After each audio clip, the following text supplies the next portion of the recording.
Žiūrėkit, ką reiškia, kai daro aftermarketą. Jo.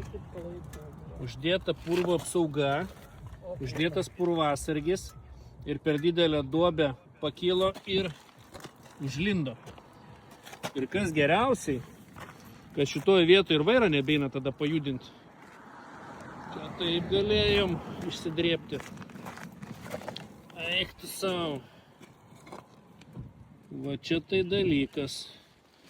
Aišku, čia biškai išsiplėšė gal. Ne, neišsiplėšė. Eina savo. Žiūrėk, dabar atsisėsi.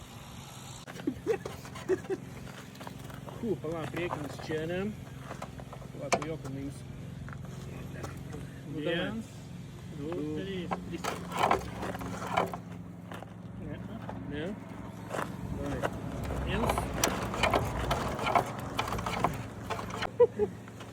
Palauk, nuimk šitą, negaliu blemba užsilipti ant jo. Biškai tai trukdo. Du, trys.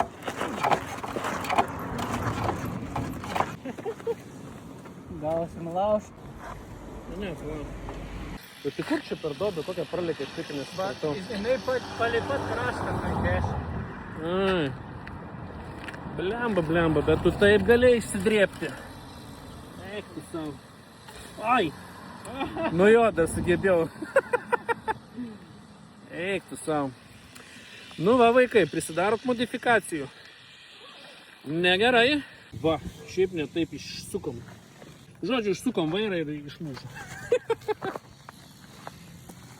Oi. Čia iš karto. Bet tu pažiūrėk, kad tavo sparnas nebūtų pažeistas.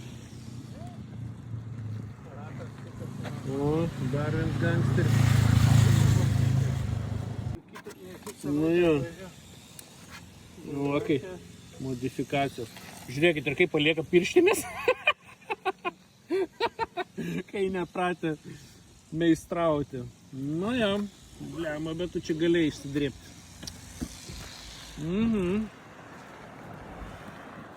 Ne, pas mane nebus. Pas mane toli ratas. Žinai, jisai užlindo ir aš jaučiu, kad aš negaliu vairo sukti. Jo. Palauk, daryk amortiką. Ir va taip per duobę bumt ir užlindo. Eik tu savo. Ir matai, kas yra, bet tie gerai laikė, neišlaužė nei Nu jo. plasmasas, nei... Plasmasą gerai atsilaikė su to. Nu ką, važiuojam? Judam.